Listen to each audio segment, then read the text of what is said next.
അസ്സലാമു അലൈക്കും. സ്നേഹമുള്ള സഹോദരന്മാരെ,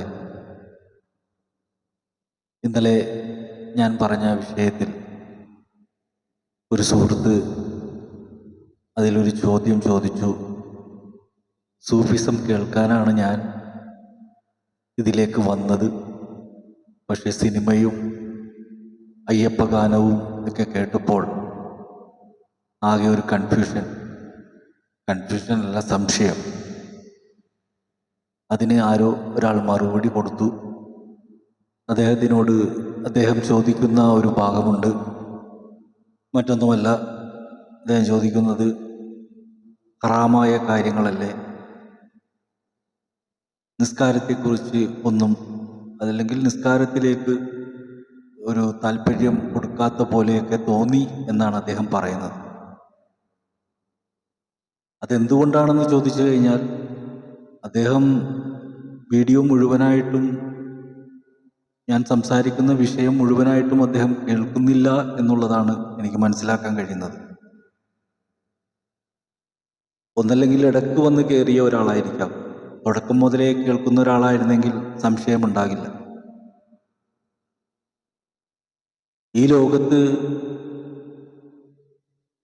ഈ ലോകത്തിൻ്റെ തുടക്കം തന്നെ എടുത്തു കഴിഞ്ഞാൽ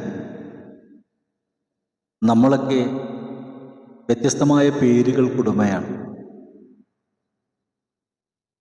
ചിലരുടെ പേരുകൾ മതവുമായി വല്ലാതെ ബന്ധപ്പെട്ട് കിടക്കുന്നുണ്ട്. മതത്തിൻ്റെ അടിസ്ഥാനത്തിലാണ് ഓരോ വ്യക്തികൾക്കും പേരുകൾ നൽകിയിട്ടുള്ളത്.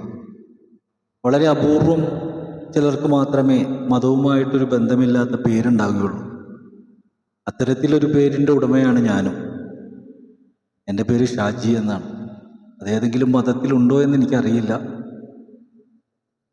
അങ്ങനെ ഒരു പേരുണ്ടായതിൽ സന്തോഷിക്കുന്നവനുമാണ് ഞാൻ. കാരണം വലിയ ഉത്തരവാദിത്തങ്ങളൊന്നുമില്ല. മറിച്ച് സെബാസ്റ്റ്യൻ എന്നിട്ടാലും ശ്രീകൃഷ്ണൻ എന്നിട്ടാലും ഇനിയിപ്പോൾ മുഹമ്മദ് എന്നൊക്കെ ഇട്ടാൽ വലിയ ഉത്തരവാദിത്തമുള്ള പേരുകളാണ്. ആ പേരുകളോടൊക്കെ നീതി പുലർത്താൻ കഴിയണം. പേരുണ്ടായതുകൊണ്ട് മാത്രമായില്ല.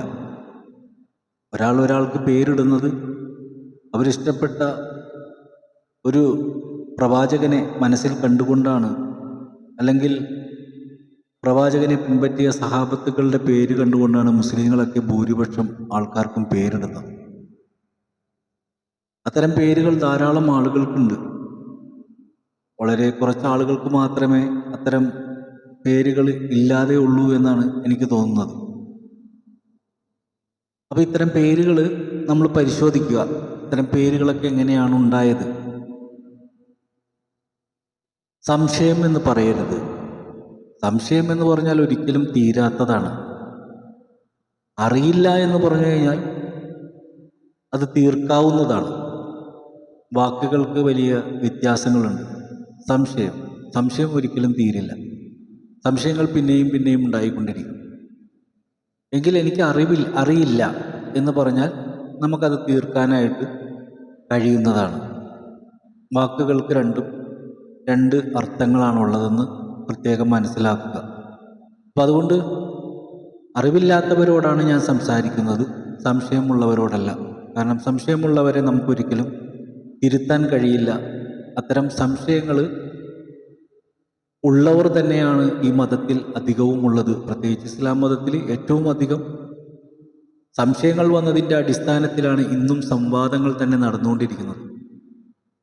പ്രവാചക പ്രഭു മുഹമ്മദ് റസൂലുള്ളാഹി സ്വല്ലല്ലാഹു അലൈഹി വസല്ലമ തങ്ങളിലൂടെ പരിശുദ്ധമായ ഖുർആൻ മുസ്ലിം ലോകത്തിന് കിട്ടിയപ്പോൾ ആ ഖുർആൻ കൊണ്ട് എത്രയോ ഗ്രൂപ്പുകളാണ് ഉണ്ടായിട്ടുള്ളത്, എത്രയോ തരത്തിലുള്ള ആചാരങ്ങളാണ് ഉണ്ടായിട്ടുള്ളത്. ഇന്നും ആ ഖുർആൻ വെച്ചുകൊണ്ടിട്ടുള്ള തർക്കങ്ങൾ തീരാത്തതിൻ്റെ പ്രധാന കാരണം ഈ സംശയങ്ങൾ തന്നെയാണ്. എന്തുകൊണ്ട് സംശയമുണ്ടാകുന്നു? അപ്പോൾ പൂർണ്ണതയില്ലാത്ത ഒരു മതമാണോ ഇസ്ലാം? അല്ലെങ്കിൽ പൂർണ്ണതയുള്ള മതത്തിൻ്റെ അർത്ഥം തിരിയാതെ പോയ ആളുകളാണോ വിഷയത്തെ ചർച്ച ചെയ്യുന്നത് എന്ന് ചിന്തിക്കേണ്ടിയിരിക്കുന്നു. പരിശുദ്ധ ഖുർആനിലെ ഓരോ ആയത്തുകളും എടുത്തുകൊണ്ട് സംവാദം നടത്തുന്നവരോട് ഒരേ ഒരു കാര്യമേ എനിക്ക് പറയാനുള്ളൂ. ഖുർആൻ അറബി ഭാഷയിലാണ് വന്നിട്ടുള്ളത്. ആ അറബിയുടെ മലയാള പരിഭാഷയാണ് ഇന്ന് മലയാളികൾ എടുത്ത് കൈകാര്യം ചെയ്യുന്നത്. അതിൽ പറയുന്ന മലയാള അർത്ഥം ആരുണ്ടാക്കിയതാണെന്ന് ചോദിച്ചു കഴിഞ്ഞാൽ അത് സാധാരണ മനുഷ്യർ തന്നെ ഉണ്ടാക്കിയതാണ്. ഇതിനർത്ഥം വെക്കുമ്പോൾ അതിൻ്റെ ശരിയായ ഒരു അർത്ഥം എന്താണ് എന്ന് ആശയക്കുഴപ്പം വന്നു പോയതിൻ്റെ അടിസ്ഥാനത്തിലാണ് ഇന്ന് പല വിഭാഗങ്ങളും തമ്മിൽ അങ്ങോട്ടും ഇങ്ങോട്ടുമൊക്കെ ഒരു മത്സരപൂർണമായ ഒരു സംവാദം നടന്നുകൊണ്ടിരിക്കുന്നത്. ആ ഖുർആനിൽ ഒരു കാര്യം എടുത്തു പറയുന്നുണ്ട്. ചിലരുടെ കണ്ണും കാതും ഞാൻ മുദ്ര വച്ചിരിക്കുകയാണ്, അതുകൊണ്ട് അവർക്ക് എത്ര താക്കീത് നൽകിയാലും അവർ അനുസരിക്കുകയില്ല എന്ന് ഖുർആൻ പറഞ്ഞിട്ടുണ്ട്. അപ്പോൾ ആരുടെ കണ്ണും കാതുമാണ് മുദ്ര വച്ചിരിക്കുന്നതെന്ന് ഇനി പരിശോധിച്ച് നോക്കേണ്ടി വരും. ഞാൻ പറയുന്നു എൻ്റെ അല്ലാന്ന്, നിങ്ങൾ പറയും നിങ്ങളുടേതല്ലാന്ന്, മുജാഹിദ് പറയും അവരുടേതല്ലാന്ന്, ജമാഅത്ത് ഇസ്ലാമി പറയും അവരുടേതല്ലാന്ന്, സുന്നികൾ പറയും അവരുടേതല്ലാന്ന്. എല്ലാവരും ഞാൻ ശരി എന്നാ പറഞ്ഞുകൊണ്ടിരിക്കുന്നത്. ഈ സംശയം ചോദിച്ച വ്യക്തിയോട് ഞാൻ ചോദിക്കുകയാണ്, നിങ്ങളൊരു മുസ്ലിം ആണെങ്കിൽ നിങ്ങൾ വിശ്വസിക്കുന്ന വിശ്വാസത്തിൽ നിന്നുകൊണ്ട് ഇപ്പോൾ ഞാൻ പറഞ്ഞ ഏത് മതമാണ് ശരി? ഈ മുസ്ലിങ്ങളിൽ ഏത് വിഭാഗമാണ് ശരി? ഇന്ന് ശരിയുണ്ടാക്കാൻ വേണ്ടിയിട്ടാണല്ലോ ഏറ്റവും വലിയ തർക്കം നടക്കുന്നത്. അദൃശ്യനായ അള്ളാഹുവിനെക്കുറിച്ചും അദൃശ്യനായ മലക്കിനെക്കുറിച്ചും അദൃശ്യനായ ജിന്നിനെക്കുറിച്ചുമൊക്കെ വലിയ വലിയ സംവാദങ്ങൾ നടക്കുമ്പോൾ, വലിയ വലിയ അറിവുകൾ പകരുമ്പോൾ ഞാൻ എന്തെന്നാ പറഞ്ഞത്? എത്രയോ വർഷങ്ങൾക്ക് മുമ്പ് മൺമറഞ്ഞു പോയ പ്രവാചകനെക്കുറിച്ച് എത്രയോ ആഭാസകരമായ രീതിയിൽ സംസാരിക്കുന്ന ഇസ്ലാമിൽ ജനിക്കുകയും ഇസ്ലാമിൽ വളരുകയും ഇസ്ലാമിൽ നിന്ന് പുറത്തുപോയി എന്ന് പറഞ്ഞുകൊണ്ട് ഇസ്ലാം പേരിൽ നിൽക്കുന്ന ചില ആളുകളെ നമ്മൾ കാണാറില്ലേ ഈ സംവാദത്തിലൊക്കെ? എത്രയോ മോശമായിക്കൊണ്ടാണ് പ്രവാചകനെ നിന്ദിക്കുന്നത്. പെണ്ണുപിടിയെന്നും മറ്റു പല ഇതര തരത്തിലൊക്കെ സംസാരിക്കുമ്പോൾ താങ്കൾക്ക് സംശയം തോന്നാത്തതെന്താണ്? ഞാൻ അതൊന്നും പറഞ്ഞില്ല, ഞാൻ ഉള്ളതേ പറഞ്ഞുള്ളൂ. ഇത്രയും വൃത്തികെട്ട രീതിയിൽ സംസാരിക്കുന്ന ഒരു സമുദായത്തിനെ കാണാതെ ഞാൻ എൻ്റെ ജീവിതാനുഭവം പറഞ്ഞപ്പോൾ, ഒരു അയ്യപ്പ ഭക്തിഗാനം എന്ന് എഴുതിയെന്ന് പറഞ്ഞപ്പോൾ, എൻ്റെ ജീവിതം ഒരു സിനിമ ആയിട്ട് വന്നിട്ടുണ്ട് എന്ന് പറയുമ്പോൾ, ഇവിടെ എത്രയോ സിനിമകൾ വന്നിട്ടുണ്ട്. ഇബ്രാഹിം നബിയുടെ ജീവിത ചരിത്രം സിനിമയായിട്ട്, യൂസുഫ് നബി അലൈഹി സ്വലാമിൻ്റെ ചരിത്രം സിനിമയായിട്ട്, എന്തിനേറെ പ്രവാചകൻ മുഹമ്മദ് നബി സല്ലല്ലാഹു അലൈഹി വസല്ലമ തങ്ങളുടെ ചരിത്രം പോലും സിനിമയായി വന്നിട്ടുണ്ട്. അപ്പോൾ ഇവരുടെയൊക്കെ സിനിമകൾ ഇറങ്ങിയിട്ടുണ്ടെങ്കിൽ എൻ്റെ ഒരു സിനിമ ഇറങ്ങിയതിൽ ഇപ്പം എന്താ പ്രശ്നം? അതിൽ ഈ പറഞ്ഞ ആഭാസത്തരങ്ങളൊന്നുമില്ല. സിനിമ എന്ന് പറഞ്ഞാൽ എന്താണ്? ഒരു മനുഷ്യൻ്റെ കുടുംബത്തിലെ ജീവിതത്തിനെ എടുത്തു കാണിക്കുന്നതാണ് സിനിമ എന്ന് പറയുന്നത്. എത്രയോ സംഭവങ്ങൾ, അവാർഡുകൾക്ക് പോകുന്ന എത്രയോ സിനിമകൾ, ഇതെല്ലാം സംഭവങ്ങളാണ്. അംബേദ്കറെക്കുറിച്ചും അതുപോലെ തന്നെ രാഷ്ട്രപതിയായ അബ്ദുൽ കലാമിനെ കുറിച്ചൊക്കെ സിനിമകൾ ഇറങ്ങിയിട്ടുണ്ട്. അപ്പം അറിയപ്പെടുന്ന ആളുകളുടെ സിനിമകൾ ഇറങ്ങുന്നു. ഞാൻ അറിയപ്പെടാത്ത ഒരാളാണ്, എന്നാലും എൻ്റെ സിനിമ ഇറങ്ങിപ്പോയി. അതൊരു ഭാഗ്യമായി ഞാൻ കാണുന്നു. ബാക്കിയുള്ളവരുടെയൊക്കെ പുസ്തകങ്ങളാണ് ഇറങ്ങിയെങ്കിൽ എൻ്റെ ചരിത്രം സിനിമയായിട്ട് ഇറങ്ങി, അതൊരു സമാധാനമുള്ളൊരു കാര്യമാണ് എന്നെ സംബന്ധിച്ചിടത്തോളം. അതെങ്ങനെ ഹറാമാകുന്നു എന്ന് എനിക്ക് മനസ്സിലാകുന്നില്ല. പണ്ട് കാലത്തൊക്കെ ഇത്തരം വിഷയങ്ങളെയൊക്കെ ഹറാം ഹറാം എന്ന് പറഞ്ഞിരുന്നു. ഇപ്പം മൊത്തം എന്താണ്, കല്യാണ വീട്ടിൽ ഒരു വീഡിയോ എടുത്താൽ തന്നെ പ്രശ്നമുണ്ടാക്കുന്നൊരു കാലമൊക്കെ ഉണ്ടായിരുന്നു. ആ കാലമൊക്കെ പോയി. എന്താണ് ഹറാമെന്ന് ആദ്യം പഠിക്കുക. ഹറാമെന്ന് പഠിക്കാതെ കേൾക്കുന്നതൊക്കെ ഹറാമെന്ന് പ്രസ്താവിച്ചു കഴിഞ്ഞാൽ ഈ ലോകത്ത് എല്ലാവരും പോയി തപസ്സിരിക്കേണ്ടി വരും. ജീവിക്കാൻ വേണ്ടി ഓരോ വ്യക്തികൾക്കും ഓരോ തരത്തിലുള്ള ജോലികളുണ്ട്. നിങ്ങൾ വളരെയധികം ശ്രദ്ധിക്കണം. എല്ലാവർക്കും ഓരോ ജോലികളുണ്ട്. ആ ജോലിയിൽ നിന്ന് കിട്ടുന്ന ശമ്പളം, ആ ശമ്പളം കൊണ്ടാണ് ഒരു കുടുംബത്തെ നോക്കുന്നത്. എല്ലാവരും ജോലിയാണ് ചെയ്യുന്നത്. ആ ജോലി ചെയ്ത് കിട്ടുന്ന ശമ്പളം കൊണ്ട് കുടുംബത്തെ നോക്കുന്നത് വളരെ സന്തോഷമുള്ളൊരു കാര്യം തന്നെയാണ്. ഇവിടെ എത്രയോ കണക്കിന് പണ്ഡിതന്മാരുണ്ട്. ഇവരെല്ലാം പള്ളിയിലെ ഇമാമായിട്ട് നിൽക്കുന്നുണ്ട്. ഇവർ ഇമാമായി നിൽക്കുന്നത് എന്തിനാണ്? അവർ ചെയ്യുന്ന പ്രവർത്തനം ജോലിയാണോ അല്ലെങ്കിൽ പ്രബോധനമാണോ? എന്തു പറയും നിങ്ങൾ? അവർ ചെയ്യുന്നത് ജോലിയാണ്. അവർക്ക് സാലറി കിട്ടുന്നുണ്ട്. സാലറി ഇല്ലെങ്കിൽ അവർ പറയാൻ നിൽക്കില്ല, അവരടുത്ത പണി നോക്കി പോകും. അപ്പോൾ ഈ പള്ളിയിലെ ആലിമ്യങ്ങൾക്കൊന്നും ശമ്പളം കൊടുക്കുന്നില്ല എന്ന് കരുതുക. കാരണം അള്ളാഹുവിൻ്റെ റസൂലിൻ്റെ സാലറി എത്രയാണെന്ന് എനിക്കറിയില്ല. അവരെ പിൻപറ്റിയ സഹാബത്തുക്കളുടെ സാലറിയും എനിക്കറിയില്ല. ആദ്യമായി ബാങ്ക് കൊടുത്ത ബിലാലിൻ്റെ സാലറിയും എനിക്കറിയില്ല. എങ്കിൽ ഇപ്പോൾ മൊല്ലാക്കക്ക് സാലറി ഉണ്ട്, ഖത്തീബിന് സാലറി ഉണ്ട്. അപ്പോൾ ഇവരെല്ലാം സാലറി വാങ്ങിക്കുമ്പോൾ അതൊരു ജോലിയായി മാറി. അപ്പോൾ പ്രവാചകൻ തൻ്റെ കുടുംബവും വിട്ടുകൊണ്ട് അള്ളാഹുവിനെ കുറിച്ച് പറയാൻ ഇറങ്ങിയപ്പോൾ റസൂലിന് എത്രയാണ് സാലറി എന്നുള്ളത് എനിക്കറിയാൻ പാടില്ലാത്തത് കൊണ്ട് ചോദിച്ചതാണ്. അറിവുള്ളവർ അത് പറഞ്ഞു തരിക. എൻ്റെയൊക്കെ ചെറുപ്പത്തിൽ ഈ മതപരമായ വിഷയങ്ങളെക്കുറിച്ച് പറയുന്നവർ അവർ വന്ന് പറയുമ്പോൾ അത് കേട്ടിരിക്കുന്നവർ സ്നേഹം കൊണ്ട് എന്തെങ്കിലും കൊടുക്കുമ്പോൾ അൽഹംദുലില്ലാ എന്ന് പറഞ്ഞു പോകുന്ന ഒരു വിഭാഗത്തിന് ഞാൻ എൻ്റെ കുട്ടിക്കാലത്ത് കണ്ടിട്ടുണ്ട്. മുത്തഅലിമീങ്ങൾ റമദാൻ മാസമാകുമ്പോൾ പള്ളികളിൽ വന്നിട്ട് ഇങ്ങനെ പ്രബോധനം നടത്തുമ്പോൾ ആ റമദാനിൽ ഇരിക്കുന്ന ആളുകൾ അവരവരുടെ കയ്യിലുള്ളത് കൊടുക്കുമ്പോൾ അതൊരു സന്തോഷത്തോടു കൂടി വാങ്ങിപ്പോകുന്നു. അങ്ങനെ കൊടുക്കുന്നതാണ് അതിൻ്റെ ശരി. അവരാണ് ശരിയായ പ്രബോധകർ. പക്ഷെ ഇന്നത് ഒരു ബിസിനസ്, അതായത് ഒരു ജോലിയായി മാറിയിരിക്കുകയാണ്. പള്ളിയിലെ ഖത്തീബിന് സാലറി, എത്ര സാലറി വേണം? ഞാൻ സാലറി വാങ്ങണതിന് കുറ്റം പറയുന്നതല്ല കേട്ടോ. ചില ആൾക്കാരുടെ ഈ സംശയങ്ങൾ, എല്ലാവരും പള്ളിയിലെ ഖത്തീബന്മാരായ കേൾക്കാൻ ആരെങ്കിലും വേണ്ടേ? അപ്പം കേൾക്കുന്നവരെല്ലാം ഖത്തീബന്മാരായിരിക്കണമെന്നുണ്ടോ?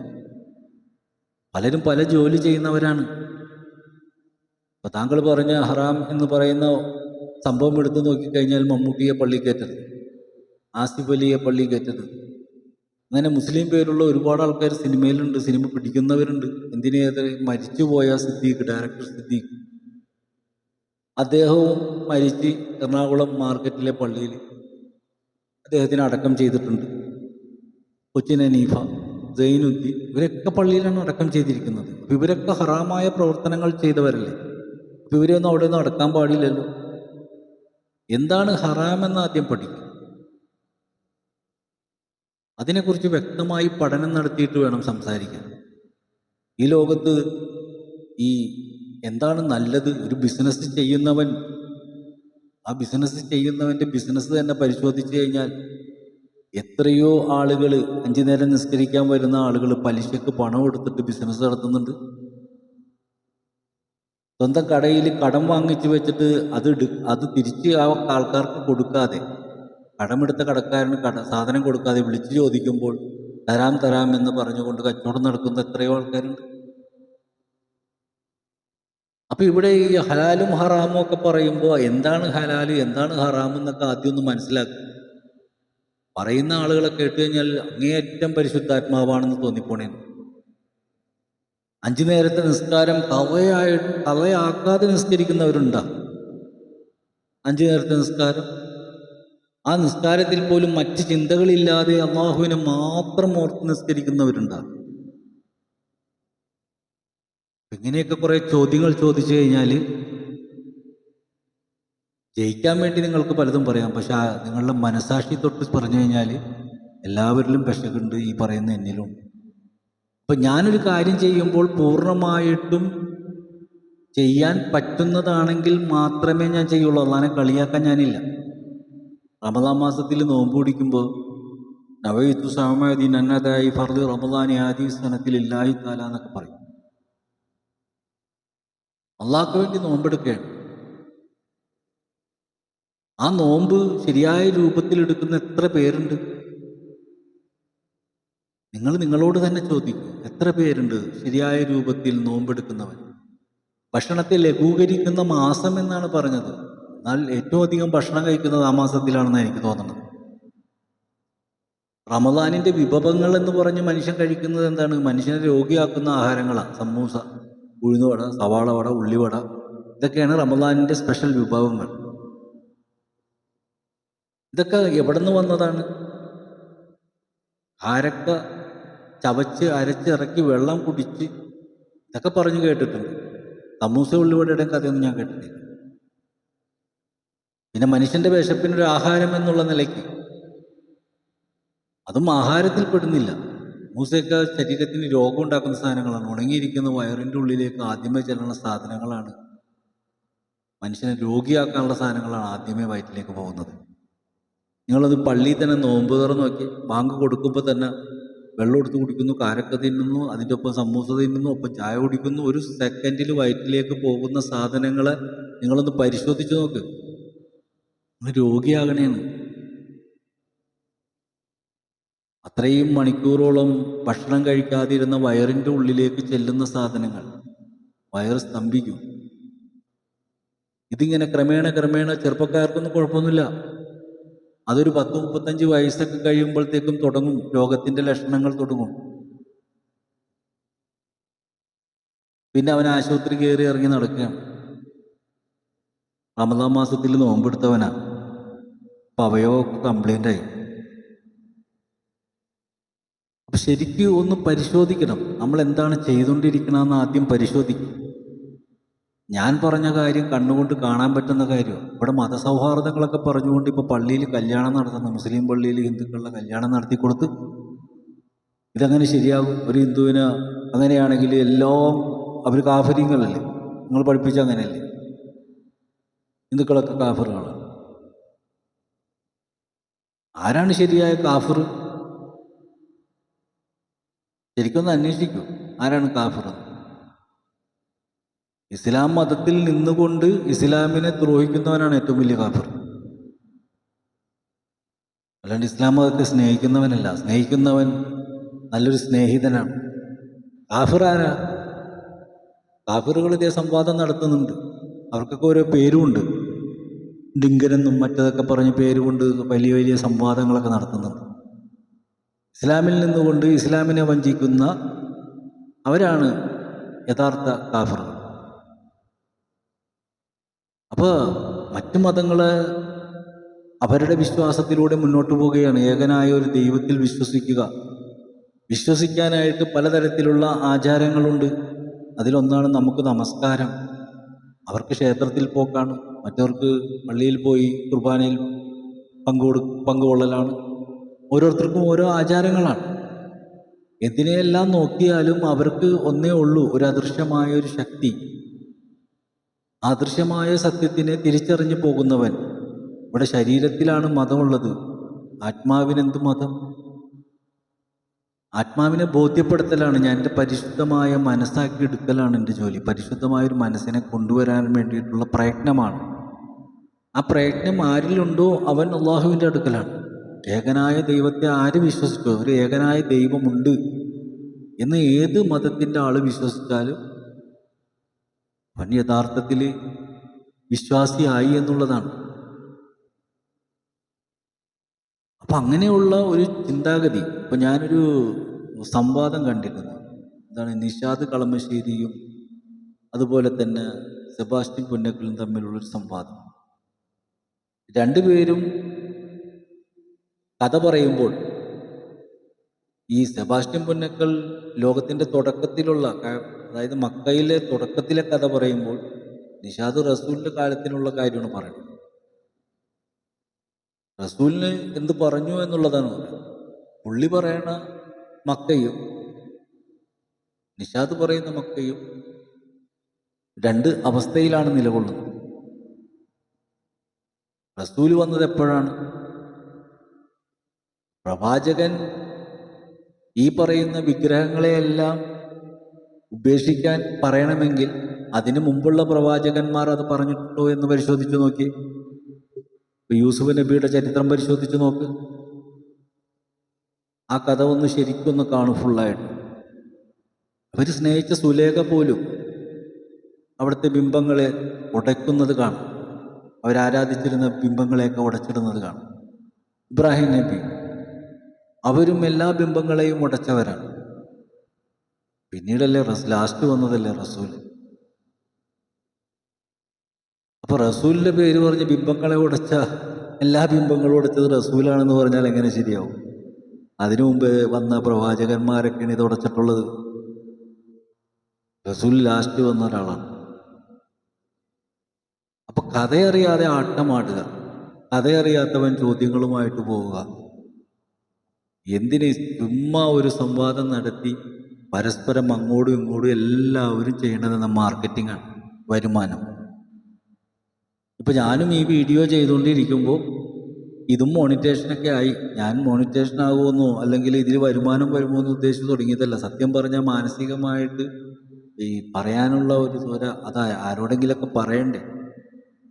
അപ്പൊ എനിക്കറിയുന്ന കാര്യങ്ങളൊക്കെ പറഞ്ഞുകൊണ്ട് ഈ തമ്മിത്തല്ല്, അതായത് എല്ലാവരും തമ്മിത്തല്ല് നമുക്ക് മാറ്റാൻ പറ്റില്ല. പക്ഷെ സൂഫികളെ സ്നേഹിക്കുന്ന വ്യക്തികൾക്കിടയിൽ അവരോടുള്ള ചില ആശയക്കുഴപ്പങ്ങൾ എൻ്റെ അനുഭവങ്ങൾ കൊണ്ട് കണ്ടതുകൊണ്ട് പറഞ്ഞ് ആരെങ്കിലും ഒരാൾ മാറിയാൽ അൽഹംദുലില്ലാ എന്ന് ചിന്തിച്ചുകൊണ്ടാണ് ഞാനിത് തുടങ്ങിയത്. അല്ലാണ്ട് ഈ ലോകത്തെ നന്നാക്കാനായിട്ട് ആരെക്കൊണ്ടും സാധിച്ചിട്ടില്ല. ഇവിടെ യേശു വന്നു, റസൂല് വന്നു, അങ്ങനെ എത്രയോ പ്രവാചകന്മാർ വന്നു. എന്നിട്ടും ഇപ്പോഴും മനുഷ്യൻ്റെ സംശയം തീർന്നിട്ടുണ്ടോ?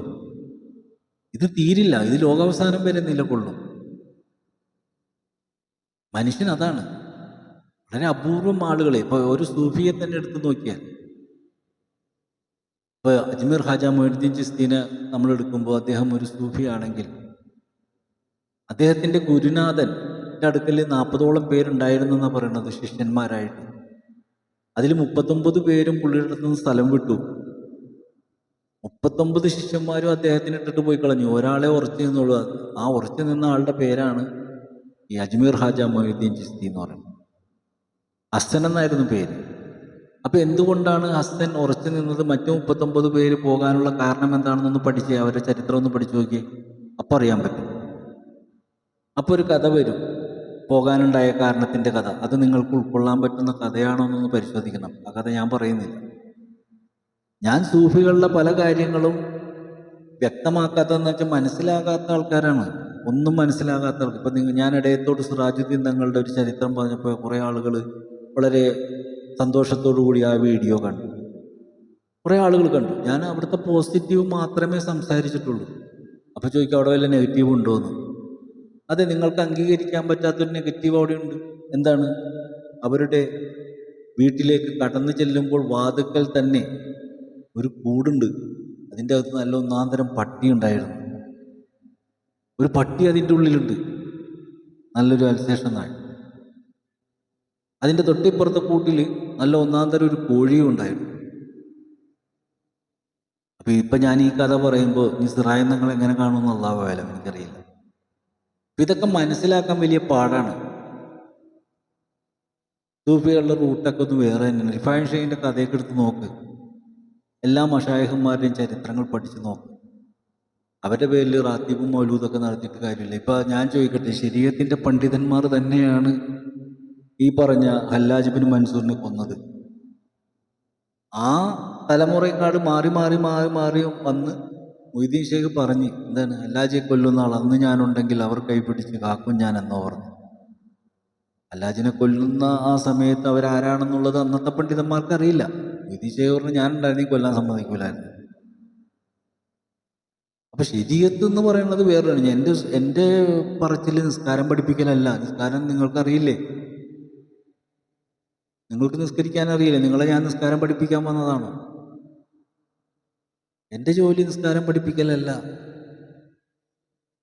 ഞാൻ നിസ്കാരം പഠിപ്പിക്കുന്ന ക്ലാസ്സല്ല എടുക്കുന്നത്.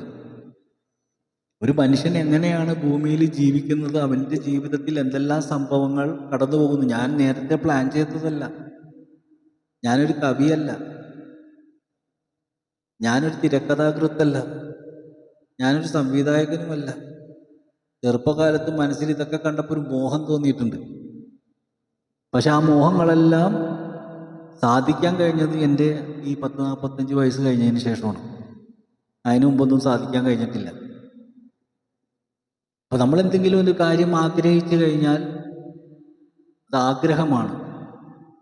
അത് അപ്പോൾ തന്നെ നടന്നു കിട്ടിക്കഴിഞ്ഞാൽ വലിയ നഷ്ടമാണ്. അതപ്പോൾ നടക്കരുത്. ആഗ്രഹങ്ങളൊന്നും നടക്കരുത്. ആവശ്യങ്ങൾ നടക്കട്ടെ. ആവശ്യങ്ങൾ എന്നും നിലനിൽക്കും, ആഗ്രഹങ്ങൾ നിലനിൽക്കില്ല. അത് തകർന്നടിയും. അതുകൊണ്ടാണല്ലോ ഇന്ന് ഒരുപാട് ലോണൊക്കെ എടുക്കേണ്ടി വന്നത്. നമ്മളൊക്കെ പെട്ടുപോയത് അതാണ്. ആഗ്രഹങ്ങളാണ് നമ്മളെയൊക്കെ കുടുക്കിയത്. ഉള്ളത് കൊണ്ട് അങ്ങോട്ട് ജീവിച്ചു കഴിഞ്ഞിരുന്നെങ്കിൽ ഒരു പ്രശ്നം ഉണ്ടാവില്ലായിരുന്നു. നമുക്കൊക്കെ ആഗ്രഹവും അതുപോലെ തന്നെ ചില ആൾക്കാരെ നമ്മൾ കണ്ണടച്ച് വിശ്വസിക്കുകയൊക്കെ ചെയ്യുമ്പോൾ പറ്റുന്ന ചില അബദ്ധങ്ങളാണ് നമ്മുടെയൊക്കെ ജീവിതത്തിനെ കുളം തോണ്ടിയത്. നമ്മൾ ജനിച്ച് ഒരു കുട്ടിയായി വന്നപ്പോൾ നമുക്ക് വല്ല ബാധ്യത ഉണ്ടായിരുന്നോ? അവിടെ നിങ്ങോട് നമ്മുടെ മോഹങ്ങളല്ലേ നമ്മളെല്ലാം ബാധ്യതയിലാക്കിയത്. അപ്പോൾ യഥാർത്ഥത്തിൽ മോഹങ്ങളാണ് നമ്മളെ നശിപ്പിച്ചത്. അത്തരം മോഹങ്ങളിൽ നിന്നെല്ലാം മനസ്സിനെ പിന്നോട്ട് കൊണ്ടുപോകാൻ ശ്രമിക്കുമ്പോൾ ബാധ്യതകൾ കുറഞ്ഞു വരും. ഞാൻ കൊടുങ്ങല്ലൂർ ഒരു കട നടത്തിയിരുന്നു. കട നടത്തിയിരുന്ന സമയത്ത് ഈ പറഞ്ഞ പോലെ ആളുകളൊക്കെ കാണുകയും വളരെയധികം സ്നേഹത്തിൽ വരികയും അവർക്ക് നല്ലത് പറഞ്ഞു കൊടുക്കുകയൊക്കെ ചെയ്തു. ഞാനാണെങ്കിൽ ആ നാട്ടുകാരനുമല്ല. ഈ സമയത്ത് കുറേ ആളുകൾ, നമ്മുടെ അടുത്ത ആൾക്കാരൊക്കെ വരണ കണ്ടു കഴിഞ്ഞപ്പോൾ അവിടെയുള്ള ചില മുജാഹിദും അതുപോലെയുള്ള കുറച്ച് ആൾക്കാരൊക്കെ എന്നെക്കുറിച്ച് പിത്തന പറഞ്ഞ് പരത്താൻ തുടങ്ങി. പിത്തന പറഞ്ഞ് അത് വലിയൊരു സിസ്റ്റമായിട്ട് പോകുന്ന കാര്യം എനിക്കറിയില്ലായിരുന്നു. ഒരു ദിവസം വീട്ടിൽ ഞാനിരിക്കുമ്പോൾ പെട്ടെന്ന് കുറേ ആളുകൾ കയറി വരികയാണ്. ഞാൻ ഓർത്തത് ആരാണ്? അപ്പോൾ നോക്കുമ്പോൾ ഇത് ഇൻ്റലിജൻസാണ്. ഞാൻ ഞെട്ടിപ്പോയി. ഇൻ്റലിജൻസ് എൻ്റെ അടുത്ത് എന്താ വിഷയം? അപ്പോഴാണ് അവർ പറയണത്, ഞാൻ ആരാണ്, എവിടെ നിന്ന് വന്നു, എന്താണ് എൻ്റെ പരിപാടി, ഞാൻ തീവ്രവാദിയായി. അപ്പോൾ അവിടെയുള്ള ജനങ്ങൾ നമ്മളങ്ങോട്ട് വല്ലാത്തൊരവസ്ഥയിലാക്കി. നമ്മളറിയില്ല നമ്മൾ എന്തൊക്കെ കാട്ടിക്കൂട്ടണമെന്ന്. ലാസ്റ്റ് കാര്യങ്ങൾ മനസ്സിലായപ്പോൾ അവർ ക്ഷമ പറഞ്ഞു പോയി. അപ്പം മനുഷ്യരിങ്ങനെയാണ്. നമ്മൾ വന്നൊന്ന് പരിചയപ്പെടാൻ പോലും തയ്യാറാകൂല. നമ്മൾ എന്താണെന്ന് അന്വേഷിക്കാൻ പോലും തയ്യാറാകൂല. നമ്മളെക്കുറിച്ച് അങ്ങോട്ട് അപവാദം പറഞ്ഞ് പരത്താൻ വേണ്ടിയിട്ട് ഇങ്ങനെ സമയമെടുത്ത് നടക്കുന്ന കുറേ അലവലാദികളുണ്ട്. അവർക്ക് വേറെ പണിയൊന്നുമില്ല. അപ്പം ഞാനിപ്പോൾ ഇന്ന് പറഞ്ഞു വന്നപ്പോൾ കുറച്ച് വിഷമം കൊണ്ട് പറഞ്ഞു പോയതാണ്, മറ്റൊന്നുമല്ല. നല്ലത് പറയാൻ തന്നെയാണ് ഞാൻ തുടങ്ങിയത്, ആരെയും കുറ്റം പറയാനല്ല. പക്ഷേ ഇത്തരം വിഷയങ്ങൾ സംസാരിക്കുമ്പോൾ നിങ്ങൾക്ക് ഉൾക്കൊള്ളാൻ പറ്റാത്തതാണെങ്കിൽ പിന്തിരിഞ്ഞു പോവുക. ഞാൻ സൂഫിസത്തെക്കുറിച്ച് തന്നെ പറയാനാണ് വന്നിരിക്കുന്നത്. പക്ഷെ പറയുമ്പോൾ എല്ലാം പറയണ്ടേ. ഒരു വർക്ക്ഷോപ്പിലേക്ക് കടന്നു ചെല്ലുമ്പോൾ ഓട്ടോറിക്ഷയും കൊണ്ട് ഒരാൾ വന്നു. അയാൾ പറഞ്ഞു എൻ്റെ വണ്ടി സ്റ്റാർട്ടാകുന്നില്ല. അയാൾ മനസ്സിലാക്കിയത് സ്റ്റാർട്ടാകുന്നില്ല എന്ന് പറയുന്നത് അയാളുടെ ആ വണ്ടി ഡ്രൈവറിനെ സംബന്ധിച്ചിടത്തോളം അയാൾക്ക് എന്താണ് വണ്ടി സ്റ്റാർട്ടാകാത്തതിൻ്റെ കാരണമെന്ന് അയാൾക്ക് തന്നെ പെടുത്തില്ല. അയാൾ വണ്ടി ഓടിച്ചിട്ട് നടന്ന ഒരാളാണ്. അയാൾക്കറിയില്ല. പക്ഷെ മെക്കാനിക്കിനെ അത് അറിയുള്ളൂ, എന്തുകൊണ്ടാണ് സ്റ്റാർട്ടാകാത്തത്. പക്ഷെ ഇയാൾ കുറേ കാരണങ്ങൾ പറയണാണ്. ഇതുകൊണ്ടായിരിക്കും, അതുകൊണ്ടായിരിക്കും, മറ്റതുകൊണ്ടായിരിക്കും. അപ്പോൾ വർക്ക്ഷോപ്പുകാരന് ഭ്രാന്തം. വർക്ക്ഷോപ്പുകാരൻ പറയും, താനൊന്നും മിണ്ടാതിരി, ഞാനൊന്ന് നോക്കട്ടെ. സ്റ്റാർട്ടാകാനായിട്ട് ഇങ്ങനെ കുറേ കാരണങ്ങൾ ഇയാൾക്ക് അറിയാമെങ്കിൽ ഇയാൾക്ക് തന്നെ സ്വയം അങ്ങോട്ട് നന്നാക്കിയാൽ പോരെ. വർക്ക്ഷോപ്പിലേക്ക് കൊണ്ടുവരേണ്ട ആവശ്യമുണ്ട്. അപ്പോൾ ഇതൊരു വർക്ക്ഷോപ്പാണ്. അപ്പോൾ ഇവിടെ ഇത്തിരി ഗ്രീസും ഓയിലും ഒക്കെ ഉണ്ട്, അതൊക്കെ മേത്താകും. അപ്പം അത് മെനക്കെട്ട് നിന്ന് പയ്യെ സമാധാനത്തിൽ. ആദ്യം വേണ്ടത് ക്ഷമയാണ്. കേൾക്കുമ്പോൾ തന്നെ ചോദ്യം ചോദിക്കാനാണെങ്കിൽ എല്ലാവർക്കും കഴിയും. ഇന്ന് ഈ നാടിൻ്റെ ഏറ്റവും വലിയ ശാപം അതാണ്. എന്തെങ്കിലും കേൾക്കുമ്പോൾ തന്നെ ആദ്യം ചോദ്യങ്ങളാണ് വേണ്ടത്. അത് കേട്ട് മനസ്സിലാക്കി അതിനെക്കുറിച്ച് ഒരു അന്വേഷണം നടത്തി ഒരു ശരിയായൊരു ബോധത്തിലേക്ക് വന്നിട്ട് പിടുത്തം കിട്ടണമെങ്കിൽ ചോദിച്ചാൽ രസം. ഇതെന്തെങ്കിലും കേൾക്കുമ്പോൾ തന്നെ ചാടി വീണ് ചോദ്യം കഴിഞ്ഞു. എന്താണ് പറഞ്ഞു തീരണതിന് മുമ്പ് തന്നെ ഞാൻ ഇന്നലെ എത്രയോ നാൾ മുമ്പ് പറയാൻ തുടങ്ങിയതാണ്. അപ്പം അതിലൊരു ഭാഗമാണ് ഞാൻ പറഞ്ഞത്. അപ്പോൾ തൽക്കാലം ഇന്നത്തെ മാനസികാവസ്ഥ ശരിയല്ല. ചോദിച്ച സംശയാലുവിന് ഉത്തരം കിട്ടിയെങ്കിൽ നിങ്ങൾ അന്വേഷിക്കൂ. എന്താണ് ഹറാം, എന്താണ് ഹലാൽ, അതാദ്യം പഠിക്കും. എന്നിട്ട് നമുക്ക് ആ വിഷയത്തെക്കുറിച്ച് സംസാരിക്കാം. അതല്ല, നിങ്ങൾ മറ്റേതെങ്കിലും പ്രസ്ഥാനത്തിൻ്റെ ഉടമയാണെങ്കിൽ നിങ്ങൾ ആ വഴി പോകും. നിങ്ങൾക്ക് സൂഫിസം പറഞ്ഞിട്ടില്ല. സൂഫിസം എന്നുള്ളത് വലിയൊരു കുഴിയിലേക്ക് ചാടലാണ്, വലിയൊരു കുഴി ചാടലാണ്. അതായത് ഈ അലാവുദ്ദീൻ അത്ഭുതങ്ങളൊക്കെ സിനിമ ഉണ്ടാവുകയെ എല്ലാവരും ചോദിക്കും ഈ സിനിമ, ഞാൻ പൊതുവെ സിനിമയെന്ന് ഉദാഹരണം പറയാറുള്ളത്, കിതാബ് എടുത്ത് ഉദാഹരണം പറയാറില്ല. ഒന്നാമത് ഞാൻ കിതാബ് പഠിച്ചിട്ടില്ല. സിനിമ കഥ പറയുമ്പോൾ എല്ലാവർക്കും വേഗം മനസ്സിലാവും, കാരണം ആ സിനിമ എല്ലാവരും കാണുന്നുണ്ട്. അപ്പം അതുകൊണ്ട് അതിലൊരു ഉദാഹരണം പറഞ്ഞ ആൾക്കാർക്ക് വേഗം, ഞാൻ മൂസാ നബിയുടെ ഒരു ചരിത്രം പറഞ്ഞ അവനത് കേട്ടിട്ടുണ്ടാവില്ല, അവൻ തലകുലുക്കിക്കൊണ്ടിരിക്കുള്ളൂ. പക്ഷെ മറ്റേ സിനിമയിൽ മമ്മൂട്ടി ഇങ്ങനെ കാണിച്ചപ്പോൾ ഇങ്ങനെയല്ലേ വന്നതെന്ന് വെച്ച് കഴിഞ്ഞാൽ ആ ശരിയെന്ന് പറയും. അപ്പം ഇന്നത്തെ തലമുറയോട് സിനിമ ഉദാഹരണമാക്കി പറയാനാണ് ഏറ്റവും നല്ലത്. കാലത്തിനനുസരിച്ചുകൊണ്ട് കഥ പറയാം. മനസ്സിലാക്കാൻ ആഗ്രഹിക്കുന്ന ഒരു സമാധാനത്തിലിരിക്കും, ഞാൻ നല്ല രൂപത്തിൽ പറഞ്ഞു പോകാം. അത് കേൾക്കാനുള്ള ക്ഷമയും മനസ്സും എല്ലാവർക്കും ഉണ്ടാകട്ടെ എന്ന് പ്രത്യേകം പ്രാർത്ഥിക്കുന്നു. കേൾക്കാൻ പറ്റാത്തവർ, മനസ്സിലാകാത്തവർ ഇതിലേക്ക് വരണമെന്നില്ല. ഞാൻ പൈസ കിട്ടാൻ വേണ്ടി പറഞ്ഞതല്ല. അതുകൊണ്ട് സൂഫിസം എന്ന് പറയുന്ന വഴിയിൽ സഞ്ചരിക്കാൻ ആഗ്രഹിക്കുന്നവർ ആദ്യം കുറച്ച് അവരുടെ മനസ്സിനെ പാകപ്പെടുത്തി എടുക്കേണ്ടതുണ്ട്. ഒരു മനുഷ്യൻ്റെ ആയുസ്സെന്ന് പറയുന്നത് എത്രയുണ്ട്, എങ്ങനെ കാൽക്കുലേറ്റ് ചെയ്യാൻ പറ്റും? എന്നാൽ മരിക്കുമെന്ന് ഉറപ്പാണ്, എപ്പം മരിക്കുമെന്ന് അറിയില്ല. ഒരു മനുഷ്യൻ്റെ പ്രായപൂർത്തി എന്ന് പറയുന്നത് 18 വയസ്സ്, പക്ഷെ അവൻ്റെ ആത്മാവിൻ്റെ പ്രായപൂർത്തി 40 വയസ്സ്. 40 വയസ്സ് കഴിഞ്ഞാൽ പിന്നെ ഇങ്ങോട്ട് സൂക്ഷിച്ചോളാം. അതുവരെ നമുക്ക് എന്തെങ്കിലും കോമാളിത്തരം കാണിക്കാം. എന്താ വെച്ചാൽ അവിടെ വെച്ച് മരിക്കില്ല എന്നല്ല, മരിക്കും, അവിടെയും മരിക്കും. എങ്കിലും 40 കടന്നു കിട്ടിക്കഴിഞ്ഞാൽ അവിടെ നിന്ന് അങ്ങോട്ടെങ്കിലും തൗബ ചെയ്ത് പോയി കഴിഞ്ഞാൽ പിന്നെ വണ്ടി കുറച്ച് ക്ലീനാക്കി കൊണ്ടുപോകാൻ പറ്റും. അള്ളാഹു എല്ലാം പുറത്തു തരട്ടെ. അറിയാൻ ആഗ്രഹിക്കുന്നവർക്ക് ഇത് സഹായമാകും. സംശയമുള്ളവർക്ക് ഇതൊരിക്കലും സമാധാനത്തിൻ്റെ പാതയാകില്ല, ബുദ്ധിമുട്ടാകുള്ളൂ. അതുകൊണ്ട് സംശയാലുക്കളെ എനിക്ക് ആവശ്യമില്ല. അറിയാൻ ആഗ്രഹിക്കുന്നവർക്ക് നമുക്ക് അങ്ങോട്ടും ഇങ്ങോട്ടും സംസാരിക്കാം. തൽക്കാലം നിർത്തുന്നു. സ്നേഹപൂർവ്വം.